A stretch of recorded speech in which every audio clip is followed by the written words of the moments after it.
তাহলে আজকে আমরা শুরু করব যে ইউজিসি নেটের যে সিলেবাসটা আমরা মূলত এখানে আমাদের হিস্ট্রি এক্সপ্লোরিং চ্যানেলে আমরা কি করি যে ইউজিসি নেট সেট এসএসসি এই জাতীয় বিভিন্ন যে পরীক্ষাগুলো হয়, বিশেষ করে টিচিংয়ের যে পরীক্ষাগুলো হয়, এই সমস্ত বিষয়গুলো নিয়ে আমরা আলোচনা করি। তাহলে দেখো, আজকে যেটা আমরা আলোচনা করব যে ইউজিসি নেটের যে সিলেবাসটা হয় সেই সিলেবাস সম্পর্কে তোমরা দেখতেই পারছো, এটা হচ্ছে নেটের সিলেবাস। তো এই বিষয়টার মধ্যে দেখো, কোড নাম্বার 6 হিস্ট্রির জন্য এখানে কোন কোন বিষয়গুলো পড়তে হবে মূলত সেই সমস্ত জিনিস নিয়েই আজকে আমরা আলোচনা করব।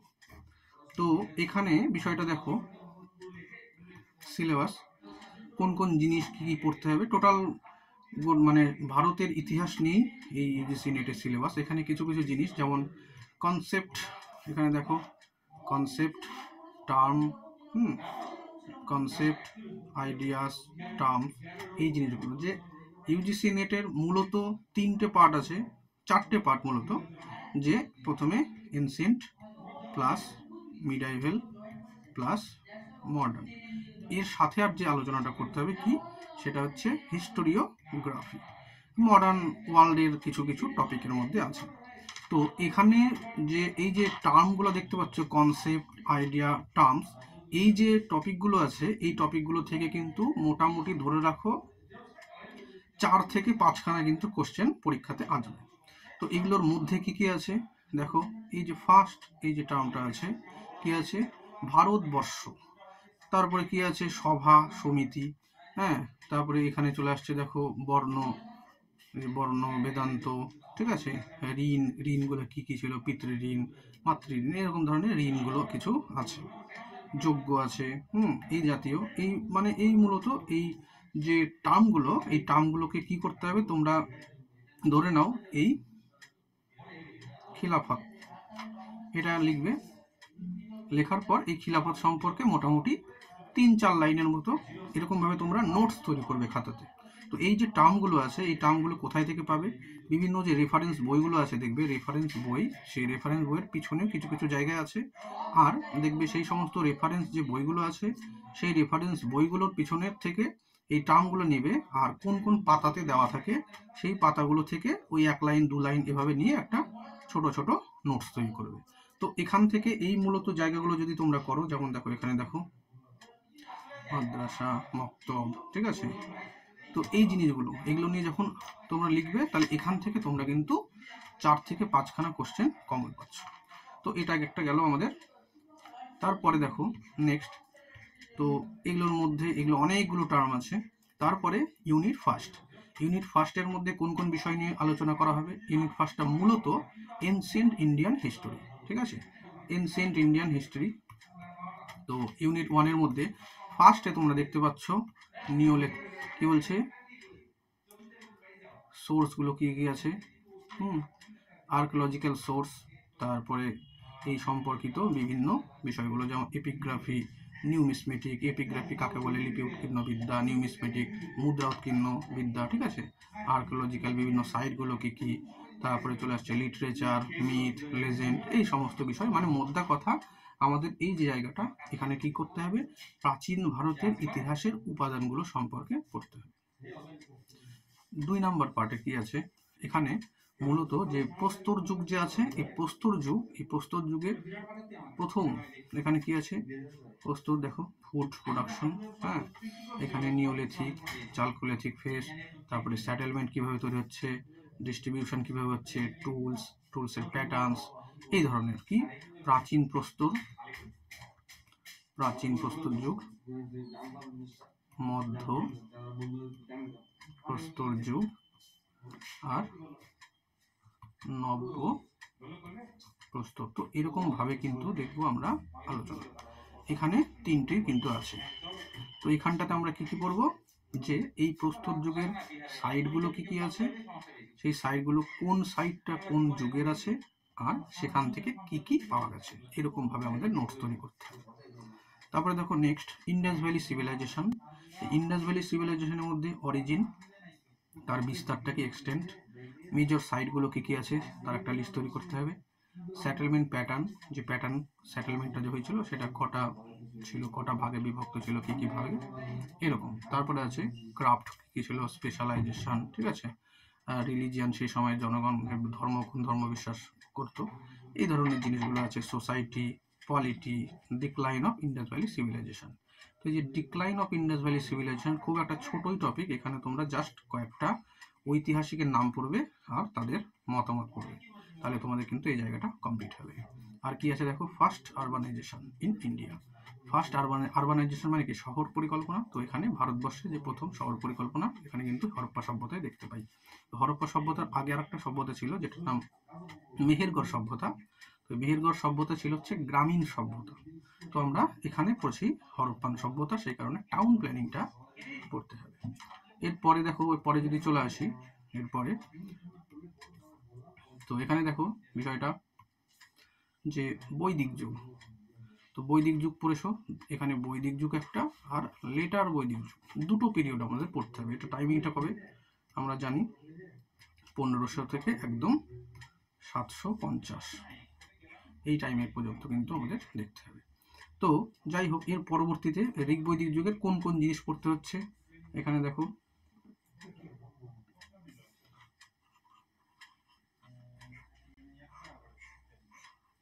তো ঋগ বৈদিক যুগের যে জায়গাটাগুলো পড়তে হবে সেটা হচ্ছে, এখানে দেখো কি বলছে, আরিয়ান, ভারতে আর্যরা কিভাবে আসছে, তাদের পলিটিক্যাল সিস্টেম, সোসাইটি, তারপরে চলে আসছে থিওরি অফ স্টেট, মানে সাম্রাজ্যটা কিভাবে স্টার্ট হচ্ছে, হ্যাঁ, তারপরে চলে আসছে আস্তে আস্তে বর্ণ সিস্টেম, সোশ্যাল স্যাটিসফ্যাকশন, তারপরে আছে রিলিজিয়াস তাদের ধর্ম কেমন কী ছিল, তারপরে চলে আসছে ফিলোসফিক্যাল আইডিয়া।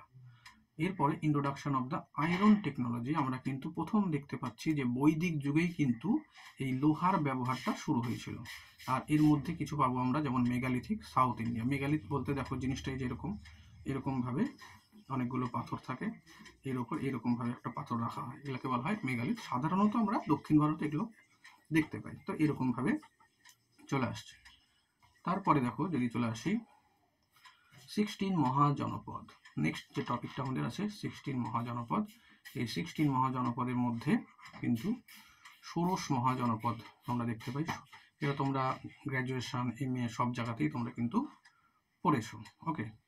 তো এখানটাতে ষোড়শ মহাজনপদের মধ্যে 16খানা, যে এরকম যদি ভারতবর্ষ ধরো, তো এই ভারতবর্ষের মধ্যে 16খানা, উত্তর ভারতে টোটাল 16খানা মহাজনপদ ছিল। এই সম্পর্কে তোমাদের বিস্তারিতভাবে কিন্তু পড়তে হবে। আর কি পড়বো, সেই সমসাময়িক খ্রিস্টপূর্ব 6ষ্ঠ শতকে যে ষোড়শ মহাজনপদগুলো ছিল, তো এখানটাতে আমাদের আরেকটা জিনিস পড়তে হবে, সেই সমসাময়িক, ঠিক আছে, রিপাবলিকান স্টেট কী কী ছিল, তারপরে সেখানকার ইকোনমিক সোসাইটি, সোশ্যাল ডেভেলপমেন্ট, হ্যাঁ, তারপরে চলে আসছে দেখো সেকেন্ড আরবানাইজেশন। এখানে বলা হচ্ছে ফার্স্ট আরবানাইজেশন হরপ্পা সভ্যতা, সেকেন্ড আরবানাইজেশন এই 16 মহাজনপদের সময়কাল, অর্থাৎ 6th সেঞ্চুরি BC। আর কি পড়তে হবে এখানে, এখানে প্রতিবাদী ধর্ম আন্দোলনগুলো পড়তে হবে, তার মধ্যে 3টে মূলত পড়তে হবে। কি কি আছে সেখানে, এখানে দেখো যে জৈনিজম, বুদ্ধিজম আর আজীবিক, এরকম 3টে ধর্ম কিন্তু সম্পর্কে আমাদের বিস্তারিতভাবে পড়তে হবে। তো চলে আসি ইউনিট নাম্বার 2-তে। ইউনিট নাম্বার 2-তে আছে এম্পায়ার, রাইজ অফ এম্পায়ার। কি কি এখানে কি বলছে, মগধকে কেন্দ্র করে যে সাম্রাজ্য তৈরি হচ্ছে, সেই সাম্রাজ্যটাই এখানে পড়তে হচ্ছে। আর কি, এই সময় গ্রিক ইনোভেশন হচ্ছে, আলেকজান্ডার আসছে, তারপরে চলে আসছে মৌর্য সাম্রাজ্য স্টার্ট হচ্ছে, ঠিক আছে, মৌর্য পলিটি, সোসাইটি, ইকোনমি। অশোকের ধর্মটা পড়তে হবে, অশোক যে কলিঙ্গ যুদ্ধের পর তার যে মনের পরিবর্তন হলো, সে যে বৌদ্ধ ধর্ম গ্রহণ করলো, তারপরে যে তার পুরো সেট আপটাই চেঞ্জ করে দেওয়া হচ্ছে, এইভাবে আমরা দেখতে পাচ্ছি কিন্তু অশোকের ধর্ম। তারপরে চলে আসছে যার শুরু আছে তার শেষ আছে, অর্থাৎ ডিক্লাইন। তো মৌর্য সাম্রাজ্যের পতনটা কিভাবে হচ্ছে। তারপরে দেখো মৌর্য আর্ট, আর্কিটেকচার, অশোকের এডিক্ট। এই অশোকের এডিক্ট কিন্তু গুরুত্বপূর্ণ একটা টপিক, এখান থেকে প্রতিবার 2টা করে কোশ্চেন আসে। তোমরা প্রিভিয়াস এর এই কোশ্চেন খুলে দেখবে, এখান থেকে প্রত্যেকবার কমপক্ষে 2টো করে কিন্তু কোশ্চেন আছে। ল্যাঙ্গুয়েজ আর স্ক্রিপ্ট, মৌর্য যুগের সরকারি ভাষা কী ছিল, তো স্ক্রিপ্ট কী কী ব্যবহার করা হতো, যেমন ব্রাহ্মী, খরিষ্টি, এই ধরনের স্ক্রিপ্টগুলো, এটা লেখার প্যাটার্নগুলো কী কী ছিল, কোন লেখাটা মানে বাম দিক থেকে ডান দিকে, কোন লেখাটা ডান দিক থেকে বাম দিকে হতো, এই বিষয়গুলো কিন্তু আমরা দেখতে পাচ্ছি। তাহলে আশা করি তোমরা বুঝতে পারছো বিষয়গুলো, ঠিক আছে। তাহলে এবার চলে আসি আমরা পরে। নেক্সট দেখো ইউনিট, এই 2 নম্বর ইউনিটের মধ্যেই যে কেন্দ্রীয় শক্তির পরবর্তীতে, অর্থাৎ এরপরে মৌর্য সাম্রাজ্যের পতনের পর আমরা দেখতে পাচ্ছি ইন্দো গ্রিক, শুঙ্গ, সাতবাহন, কুষাণ, শকক্ষত্র, ঠিক আছে, আর সঙ্গম লিটারেচার। এই কিন্তু বিষয়গুলোকে বা এই টপিকগুলোকে পড়তে হবে। এর সাথে সাথে কি পলিটি আর সোসাইটি কোথাকার, সেটা সাউথ ইন্ডিয়ার, ঠিক আছে। এই সঙ্গম লিটারেচারটা সম্পর্কে যখন পড়বো, অতএব পলিটি এবং সোসাইটি সাউথ ইন্ডিয়ার আমাদেরকে পড়তে হবে। দেখো, ঠিক আছে, রিফ্লেক্ট করছে কিসের, সঙ্গম লিটারেচার। আর কি দক্ষিণ ভারতের যখন কথা বলবো, তার মানে কি, দেখো দক্ষিণ ভারত আমরা কি জানি, ভারতের ম্যাপের মধ্যে দক্ষিণ ভারতের কি, এদিকে এর দুই দিকে কি আছে, সাগর। তো এদের এই জায়গাগুলোর মূলত পোর্ট ছিল। তো এই পোর্টগুলোর মধ্যে কি বাইরের সাথে অর্থাৎ বিদেশের সাথে ব্যবসা বাণিজ্য হতো। তো আমরা দেখি যে সঙ্গম লিটারেচারের মধ্যে কিন্তু যে রোমের সাথে কিন্তু অগাস্টাস এর সাথে কিন্তু ব্যবসা বাণিজ্য কিন্তু চলতো, সেটা আমরা দেখতে পাই। সময়কালটা কত আছে, 2nd সেঞ্চুরি বিসি থেকে 3rd সেঞ্চুরি সিই পর্যন্ত, মানে টোটাল 500 বছর। তবে দেখো এই যে এখানে বলেই দেওয়া হয়েছে রোমান ওয়ার্ল্ডের সাথে কিভাবে ব্যবসা বাণিজ্য হতো। আর কি এই সময় আমরা দেখতে পাচ্ছি মহাযান বুদ্ধিজম স্টার্ট হচ্ছে। আর কলিঙ্গরাজ খারবেল কিন্তু জৈন ধর্ম গ্রহণ করেছিল। এই কলিঙ্গরাজ খারবেল যখন পড়ব, বর্তমানে যে এই উড়িষ্যা যে জায়গাটা, এখানে কলিঙ্গরাজ খারবেল কিন্তু রাজত্ব করত। এটা সমসাময়িক, ওই সাতবাহনদের সমসাময়িক। তারপরে দেখো পোস্ট মৌর্য আর্ট কি ছিল, art architecture. Post Maurya art আর্কিটেকচারের মধ্যে আমরা পাবো গান্ধার, মথুরা আর অমরাবতী। এই তিনটে তোমরা যদি পড়ো, তোমরা একদম গ্যারান্টি যুক্ত বলছি, এখান থেকে কিন্তু এই তিনটে আর্ট আর্কিটেকচার যদি পড়ো, যে কোনো পরীক্ষা মানে নেট সেট বাদে যে কোনো পরীক্ষা কম্পিটিটিভের, এখান থেকে কিন্তু 2+ কোশ্চেন কিন্তু তোমরা যে কোনো পরীক্ষায় কমন পাবে। অর্থাৎ এটা একটা গুরুত্বপূর্ণ টপিক হিসেবে তোমরা কিন্তু দেখবে। তারপরে চলে আসো নেক্সট। দেখো এখানে আমরা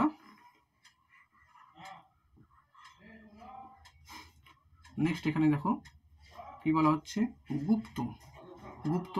গুপ্তদের মধ্যে polity, society, agriculture, agrarian economy, land গ্রান্টগুলো মানে ভূমি দান ব্যবস্থা যে ছিল সেটা কি, হ্যাঁ, ব্রহ্মদেয়, অগ্রহার, এই যে ব্যবস্থাগুলা, ল্যান্ড রেভিনিউ কেমন ছিল, ল্যান্ড রাইট কি ছিল, গুপ্ত যুগের কয়েনগুলো, এই গুপ্ত যুগের কয়েন থেকে প্রশ্ন আসে, দেখবে প্রত্যেকটা গুপ্ত যে রাজাগুলো ছিল তাদের কয়েনগুলোর মধ্যে কিন্তু বিভিন্ন চিহ্ন দেওয়া থাকতো, বিভিন্ন ছবি দেওয়া থাকতো, কোন রাজার কি ছবি কি বক্তব্য সেগুলো কিন্তু আমরা দেখব। আর কি বিল্ডিং অফ টেম্পল আর্কিটেকচার, এটা একটা গুপ্ত যুগের সব থেকে গুরুত্বপূর্ণ বৈশিষ্ট্য যে টেম্পল আর্কিটেকচার। আগে কিন্তু এই টেম্পল আর্কিটেকচার বা টেম্পল হিসাবে পুজো করা, মন্দির হিসাবে পুজো করা কিন্তু হতো না। বোঝা গেল, গুপ্ত যুগে মন্দির তৈরি করে পুজো করাটা মানে রীতিটা কিন্তু প্রথম চালু করা হয়েছিল।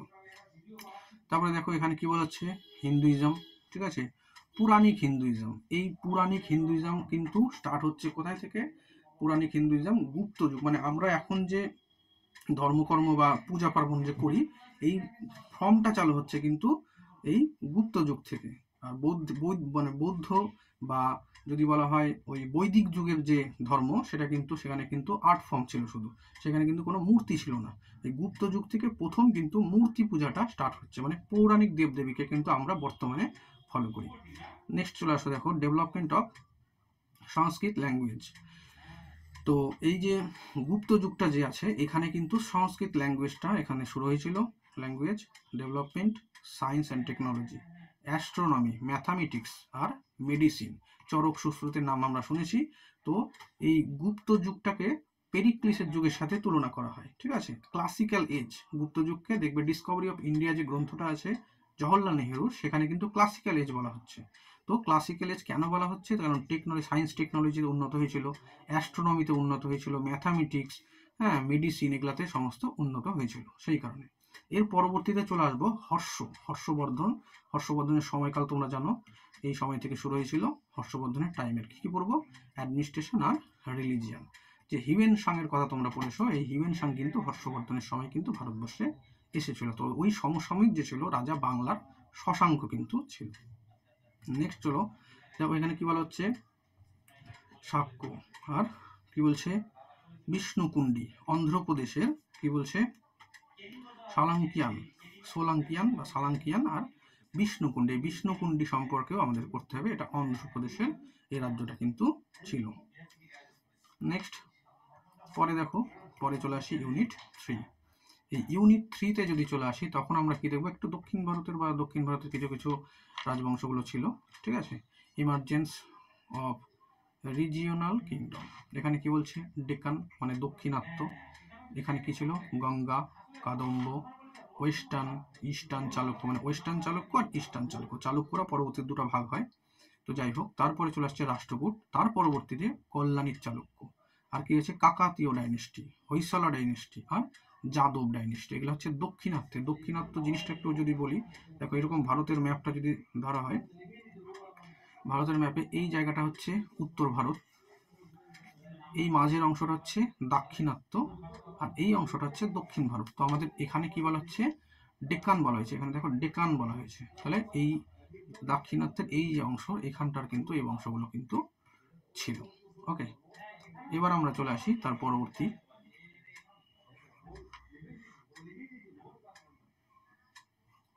আচ্ছা, এখানে কি বলা হচ্ছে দেখো, তার পরবর্তীতে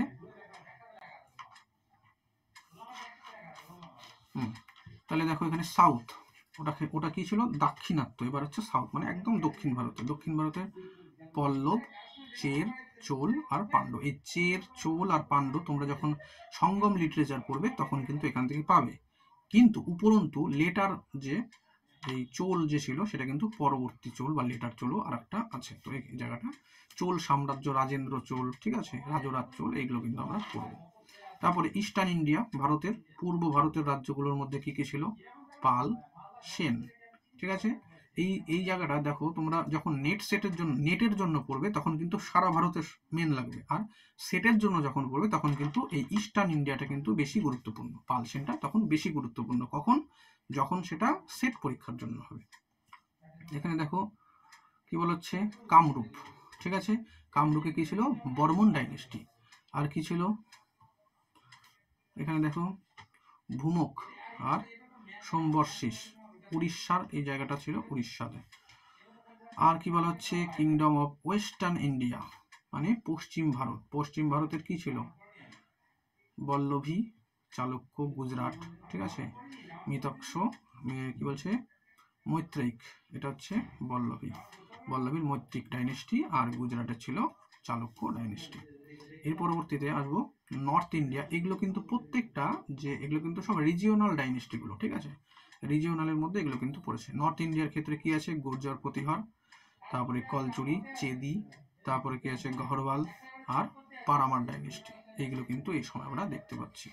তারপরে চলে আসছে আর্লি মিডাইভেল ইন্ডিয়া। আর্লি মিডাইভেল ইন্ডিয়া টাইমিংটা কত, যে হর্ষবর্ধন কথাটা যে বললাম, 606 থেকে 1206, এই যে সময়কাল, এইটাকে বলা হচ্ছে আর্লি মিডাইভেল হিস্টোরি, ঠিক আছে। তো এই সময় আমরা দেখব কি, আর্লি মিডাইভেল হিস্টোরির ক্ষেত্রে কোন কোন বিষয়গুলো পড়বে এই সময়ের, অ্যাডমিনিস্ট্রেশন, কি আছে, অ্যাডমিনিস্ট্রেশন, পলিটিক্যাল স্ট্রাকচার আর লেজিটিমেশন অফ কিংশিপ।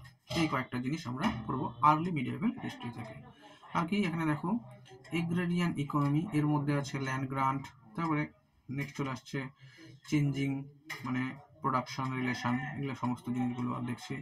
তারপরে চলে আসছে ওয়াটার রিসোর্স কেমন ছিল, ট্যাক্সেশন সিস্টেম কেমন ছিল, কয়েন কেমন ছিল, কারেন্সি সিস্টেম কেমন ছিল, এই জাতীয় বিষয়গুলো কিন্তু আমরা পরবর্তীতে দেখতে পাচ্ছি। আর এই কারেন্সির কথা যখনই বলবো তখন কি দরকার, তখন তো আমাদের পয়সার দরকার, তাই কি না। তাহলে পয়সা আসবে কোথা থেকে, ব্যবসা করে। তো ব্যবসার ক্ষেত্রে আমরা কি দেখবো, দেখো ট্রেড আর আরবানাইজেশন। এখানে ট্রেড, তারপরে সেটেলমেন্ট হচ্ছে, পোর্ট তৈরি হচ্ছে, কারণ কি জলপথে বেশি ব্যবসা বাণিজ্য হতো, ঠিক আছে। ট্রেড রুটগুলো কি কি ছিল, কোন জায়গা থেকে কোন জায়গা, তাম্রলিপ্ত বন্দর, সোপারা বন্দর, এই সমস্ত বন্দরগুলোকে কিন্তু করতে হবে, ঠিক আছে। মার্চেন্টের কোথা থেকে আসছে, এক্সচেঞ্জ কি ছিল, বিল অফ এক্সচেঞ্জ বা হুন্ডি ব্যবস্থা যেটা ছিল। আর কি আছে, ট্রেড গাইড কি ছিল, ট্রেড, কলোনিয়ালাইজেশন, সাউথ ইস্ট এশিয়া, এই কয়েকটা জিনিস আমরা পড়ব। তারপরে কি আছে, গ্রোথ অফ ব্রাহ্মণিক্যাল রিলিজিয়ানের মধ্যে কি বলছে, দক্ষিণ ভারতে আমরা চলে যাব এবার। এখানটাতে কিন্তু পড়তে হবে শৈব আর বৈষ্ণব। দেখো বৈষ্ণবিজম আর শৈবিজম, ঠিক আছে। আলাবার আর নয়নার শান্ত, আলাবার কারা বৈষ্ণব, নয়নার কারা শিবের উপাসক হচ্ছে শৈবিজম। তাহলে এখানে তাদের টেম্পল আর্কিটেকচার কেমন ছিল, পেট্রন কেমন, কি পেট্রন মানে যে সমস্ত মানে যারা ধর্মগুলো গ্রহণ করেছে, পৃষ্ঠপোষক আর কি। আর কি রিজিওনাল রিফরমেশন, এখানে কি বলা হচ্ছে, টেম্পল আর্কিটেকচার, রিজিওনাল স্টাইল, হ্যাঁ, দান তীর্থ, ভক্তি, তামিল ভক্তি মুভমেন্ট স্টার্ট হচ্ছে। আমরা কি জানি ভক্তি মুভমেন্টটা স্টার্ট হচ্ছে ফার্স্ট দক্ষিণ ভারতে, তো সেখান থেকেই আমরা দেখতে পাচ্ছি সেখানে কি শঙ্কর আছে, মহাদেব আছে, ঠিক আছে, রামানুজাচার্য আছে, এই সমস্ত। পরবর্তীতে সেখানকারই সোসাইটি সম্পর্কে আমরা পড়বো, বর্ণ, জাতি, হ্যাঁ, তারপরে প্রলিফিকেশন অফ কাস্ট, আস্তে আস্তে কাস্টের যে ভাগগুলো হচ্ছে, মেয়েদের অবস্থা কেমন ছিল সেই বিষয়গুলো আছে, জেন্ডার ইকুয়ালিটি কেমন কি ছিল, তারপরে ম্যারেজ সিস্টেম কেমন ছিল, প্রপার্টি তাদের রাইট কি ছিল, মানে স্ত্রী ধন বলে দেখবে একটা টপিক আছে যে মহিলাদের সম্পত্তির অধিকার কি কি ছিল, কোন কোন সম্পত্তিতে মহিলাদেরকে অধিকার দেওয়া হতো, এই বিষয়টা হচ্ছে স্ত্রী ধন। তারপরে দেখো এখানে কি আছে, ওম্যান পাবলিক লাইফ, মানে সামাজিক জীবনে মহিলাদের অবস্থান কি ছিল, তারা কি কাজ করতো, কিভাবে জীবনযাপন করতো, এই সমস্ত বিষয়। তো এখানে আমরা দেখতে পাই যে ট্রাইব, বিভিন্ন যে উপজাতিগুলো ছিল, আর প্রেজেন্ট মানে কৃষকগুলো ছিল, তাদের অবস্থা কেমন ছিল, তাদের প্লেস, আর বর্ণ অর্ডার, ঠিক আছে, আনটাচেবিলিটি বিষয়গুলো কিন্তু দেখতে পাই। এর সাথে সাথে আমরা কি দেখতে পাবো যে এডুকেশন সিস্টেম, এডুকেশনাল বিভিন্ন ইনস্টিটিউশন, যেমন নালন্দা আমরা দেখতে পেয়েছি, হ্যাঁ, সাধারণত সেই সময় মন্দিরকে কেন্দ্র করেই কিন্তু শিক্ষা দীক্ষাগুলো দেওয়া হতো। যেমন দেখো এখানে অগ্রহারের কথা বলা হচ্ছে, অগ্রহার জিনিসটা কি, মন্দিরকে মানে দান করা হবে, নিষ্কর জমি, এর হচ্ছে অগ্রহার ব্রহ্মদেব। তারপরে মঠ, মহাবিহার, মূলত এই জায়গাগুলোতেই কিন্তু শিক্ষার ব্যাপারগুলো ছিল। এখনকার মতো মডার্ন যে স্কুল আছে তখন কিন্তু তেমন স্কুল ছিল না, মন্দিরগুলো, মঠ মন্দির, এগুলোতেই কিন্তু শিক্ষা দেওয়া হতো। দেখো, ঠিক আছে, এগুলো হচ্ছে এডুকেশন সেন্টার ছিল।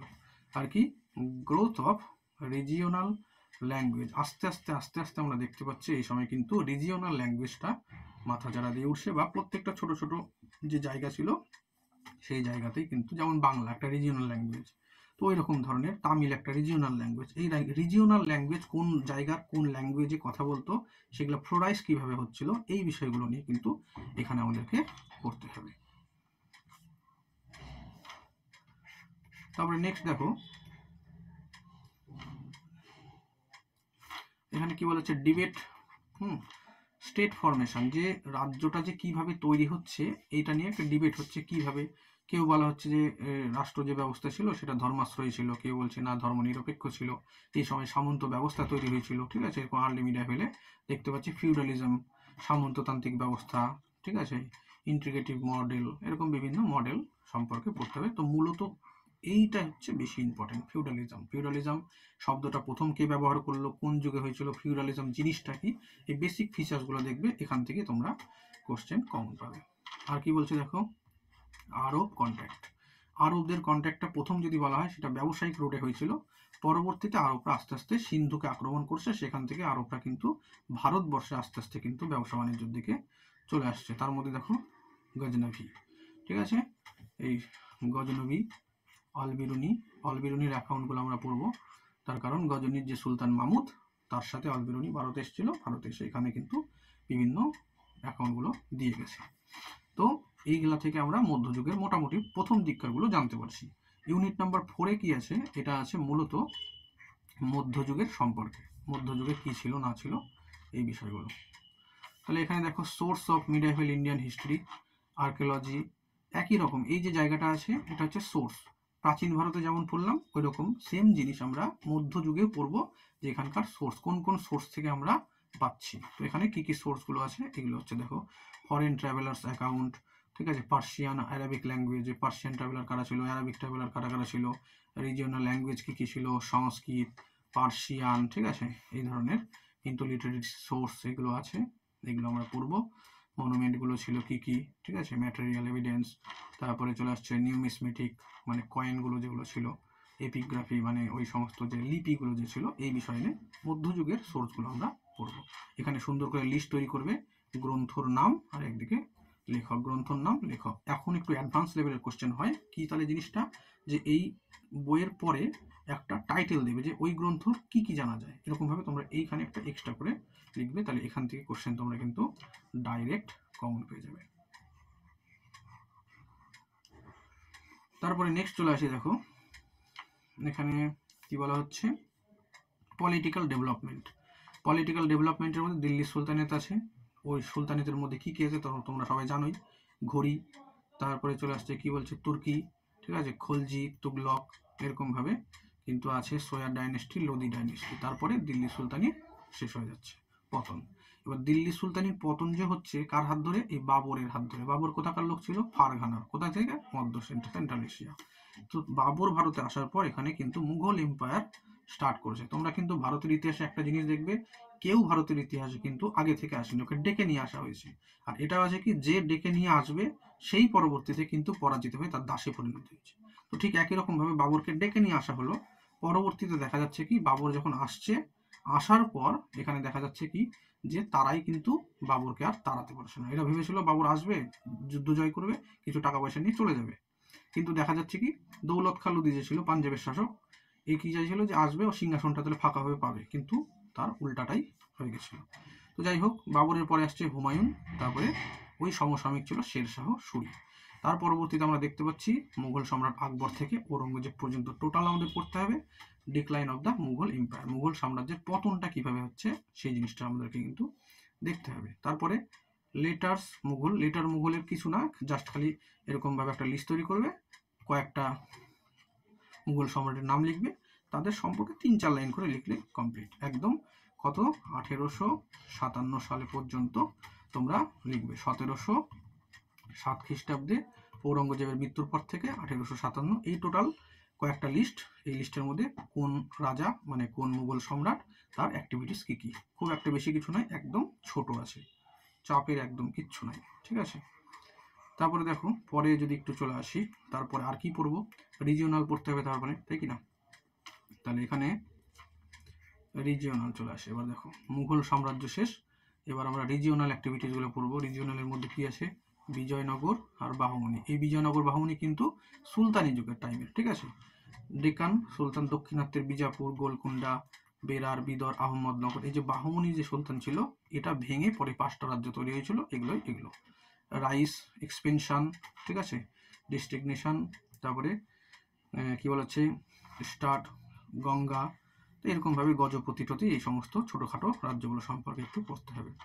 পরবর্তীতে আমরা যেটা দেখব, রাইস অফ মারাঠা। এটা কিন্তু খুবই গুরুত্বপূর্ণ, এখান থেকে 2খানা প্লাস মানে 2-এর বেশি কোশ্চেন প্রত্যেক বছর আসে। তো এই জায়গাটা আমরা দেখব, শিবাজি সম্পর্কে পড়বো আর মারাঠা কনফেডারেসি সম্পর্কে পড়বো। এই হচ্ছে মেন দুটো জিনিস, শিবাজি আর মারাঠা কনফেডারেসি।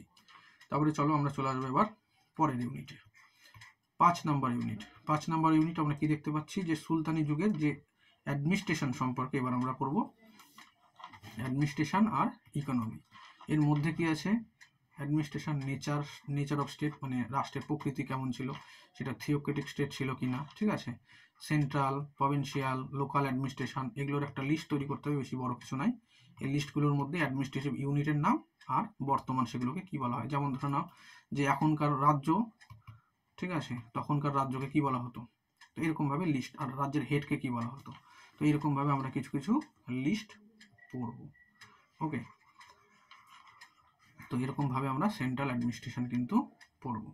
তারপরে দেখো, চলে আসি অ্যাডমিনিস্ট্রেটিভ সিস্টেমের মধ্যে ডেকান, সেম জিনিস, ওই এটা হচ্ছে দিল্লি সুলতানের ক্ষেত্রে, আর এখানে হচ্ছে ডেকানের ক্ষেত্রে, আর এটা হচ্ছে মুঘল, তিনটের সেম জিনিস। এখানে শেরশাহ সুরির অ্যাডমিনিস্ট্রেশন, মুঘল অ্যাডমিনিস্ট্রেশন গেল, আর এখানে পড়ব হচ্ছে ডেকানের অ্যাডমিনিস্ট্রেশন। ডেকানের মধ্যে কি আছে? বিজয়নগর স্টেট আর বাহুমনি, এই কয়টা জিনিস। চলে আসো তারপরে ফ্রন্টিয়ার পলিসি, যে এই যে ধরে নাও যদি এরকম ভারতের ম্যাপ হয়, তাহলে এই যে এইগুলো কি, এগুলো হচ্ছে ফ্রন্টিয়ার সব, ঠিক আছে, প্রদেশ, অন্য দেশের সাথে তারা এখানে করা হচ্ছে। তো এখানে আমরা দেখব ফ্রন্টিয়ারগুলো। এখানে দিল্লি সুলতানেতের ক্ষেত্রে তারা ফ্রন্টিয়ার পলিসি কী ছিল, মুঘলদের সময় কী ফ্রন্টিয়ার পলিসি ছিল। তারপরে চলে আসো ইন্টার স্টেট রিলেশনশিপ, সুলতানের সময় কেমন ছিল আর মুঘলের সময় কেমন ছিল। ঠিক একই রকমভাবে এগ্রিকালচারাল প্রোডাকশনের মধ্যে ইরিগেশন সিস্টেম, তারপরে ভিলেজ ইকোনমি, ঠিক আছে, এরকমভাবে যিনি ল্যান্ড গ্র্যান্টগুলো ছিল, এগ্রিকালচার, তারপরে লোন কী দেওয়া হতো, ঠিক আছে, সান্ধারা বলে যেমন কৃষকদেরকে একটা ট্যাক্স লোন দেওয়া হতো। আরবানাইজেশন কী কী হয়েছিল, কোন কোন শহর তৈরি করা হয়েছিল, কোন কোন জিনিস স্ট্রাকচারগুলো তৈরি করা হয়েছিল, এই বিষয়গুলো। আর ইন্ডাস্ট্রির ক্ষেত্রে আমরা কি পড়তে হবে? কটন টেক্সটাইল, এটা অবশ্যই পড়তে হবে, কারণ কি ভারতে কটন টেক্সটাইল মানে প্রাচীন যুগ থেকেই বিখ্যাত। হ্যান্ডিক্রাফট, ঠিক আছে। তারপরে চলে আসছে অর্গানাইজেশন, ফ্যাক্টরিজ, টেকনোলজি, এই বিষয়গুলো কিন্তু আমরা পড়ব। এরপরে নেক্সট দেখো trade and commerce. Trade and commerce ওগুলোরই কোনো কিছু যখন আমি উৎপাদন করব, এক্সেস উৎপাদন করলে সেগুলো বিক্রি করব, তো যখনই বিক্রি করা হচ্ছে মানে কি টাকার পরিবর্তে, তাহলে সেটা হচ্ছে ট্রেড অ্যান্ড কমার্স। তাহলে স্টেট পলিটিক্স কী ছিল, মানে পলিসিগুলো কী কী ছিল, ঠিক আছে, ইন্টারনাল আর এক্সটার্নাল। ইন্টারনাল মানে কি, যে ভারতের দেশের ভেতরে যে ব্যবসাগুলো হবে সেটা ইন্টারনাল ট্রেড, আর দেশের বাইরে যেগুলো হবে সেটা হচ্ছে এক্সটার্নাল ট্রেড। গেল, এগুলোর ক্ষেত্রে কি হয়েছে, ইউরোপিয়ানরা আস্তে আস্তে ভারতে চলে আসছে। তো তারপরে আমরা দেখতে পাচ্ছি ট্রেড সেন্টারগুলো কী কী ছিল, পোর্টগুলো কী ছিল, ট্রান্সপোর্ট সিস্টেম, কমিউনিকেশন, এই বিষয়গুলো পড়বো। এই সময় কিন্তু আমরা পড়বো কি, যে ইউরোপে শিল্প বিপ্লব হওয়ার ফলে এক্সেস টাকা পয়সা হয়ে গেছে, ওদের ব্যবসা বাণিজ্য করতে হবে, বিভিন্ন দেশগুলো ভারতে তারা আসতে শুরু করেছিল। তারপরে চলে আসে যে বিল অফ এক্সচেঞ্জ, যে ইউরোপীয়রা যখন ভারতে আসে তখন কি সোনা নিয়ে আসতো, নিয়ে এসে ভারত সেগুলোকে ভাঙাতো, ভাঙিয়ে তারপর সেখান থেকে নিত, এগুলোকে হচ্ছে বিল অফ এক্সচেঞ্জ। এখনকার দিনে যে আমরা চেক ব্যবহার করি, সেই চেকটাই হচ্ছে তখনকার হুন্ডি বা বিল of exchange.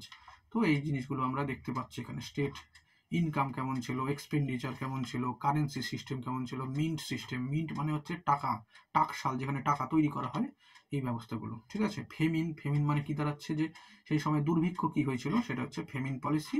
R present revolt, যে কৃষকদের উপর জোর করে ট্যাক্স চাপানোর জন্য কৃষকরা অনেক সময় কী করতো, যে আর কোনো কিছু উৎপাদনই করতো না, ফলে তার পরের বছর উৎপাদন না করার জন্য পরের বছর দুর্ভিক্ষ দেখা দিত। তো এটাই হচ্ছে দেখা যাচ্ছে ফেমিন। এরকমভাবে মোটামুটি 5টা আলোচনা হচ্ছে। এবার দেখো চলে আসছি 6 নাম্বার পয়েন্টে, ঠিক আছে। তো 6 নাম্বার পয়েন্টে মোটামুটি আমরা আজকে 5 নাম্বার পর্যন্ত আলোচনা করলাম, 6 নাম্বার থেকে আমরা পরের ভিডিওতে আবার আলোচনা করব। তো মোটামুটি আজকের এই প্রথম এরকমভাবে একটা ভিডিও তৈরি করছি, আশা করি মোটামুটি তোমরা সাপোর্ট করবে। Thank you.